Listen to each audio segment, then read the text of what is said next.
Japan has climbed the ranks to now having 419 restaurants with at least one Michelin star. In this episode, Foodiez TV tells you all about the best 5 restaurants in Japan. Andy Haler, food critic from MasterChef The Professionals, is here to give you his top 5 tips for where to eat in Japan. We begin in Kyoto, the old capital of Japan before Tokyo, and a restaurant called Mizai. Mizai serves kaiseki cuisine, which is the most elaborate tasting menu style of all of the Japanese cooking styles, and is a tiny restaurant with just half a dozen seats, set in a beautiful park, and the menu changes seasonally and uses the absolute best produce available. Presentation is beautiful, staff are very welcoming, and it's one of the most difficult reservations in the whole of Japan. If you've got time to plan, head to Mizai. No culinary trip to Japan will be complete without sushi, and my choice for the best sushi restaurant is Sushi Saito in Tokyo. Here, the way that the rice is shaped and formed is just about as technically perfect as can be.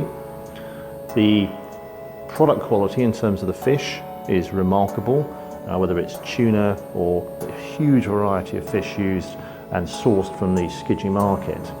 And the chef, Mr. Saito, is charming and speaks English. The only drawback to Saito is it's nightmarishly hard to get a reservation there.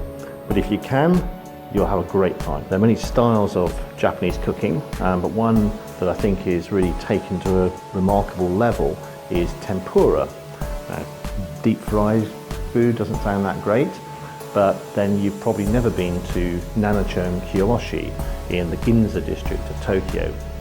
Here, the batter that's used is feather light, but above all, the quality of the ingredients, whether it's the vegetables or the fish, is absolutely impeccable. So if you really want to see what can be done with tempura cooking, you should go to Nanachon Kiyoshi, which is the only tempura restaurant ever to get 3 Michelin stars. Many Japanese restaurants focus on traditional cooking, but not at Ryujin in the Roppongi district of Tokyo.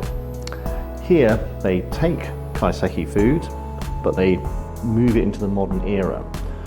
Dishes such as abalone steamed for 5 hours is absolutely tender and delicious, and they even do interesting things with desserts. So there's a particularly famous and extremely elaborate strawberry dessert you should definitely try if you're here. So if you want to see the modern face of Japanese cooking, go to Ryujin. We stay in Kyoto for my next choice, which is Kicho, possibly the most famous restaurant in Japan. Here, kaiseki cooking is taken to its extreme. So you have an elaborate seasonal tasting menu featuring the absolute best produce of the moment. You don't eat at a dining room table, you're in a private dining room served by waitresses in traditional costume, and you look out over a private garden and waterfall. So it's a very, very beautiful experience. It doesn't come cheap, but if you really want to experience kaiseki food, you should always once, at least in your life, go to Kicho. So there you have it, a personal choice of 5 absolutely world-class restaurants from around Japan. If you've got your own ideas about what they should have been, then comment on the video below, or go to foodiez.tv. That was the 5 best restaurants in Japan. Thanks to Andy Haler for sharing some of his culinary experience. We'd love to hear about your favourites, so just comment below.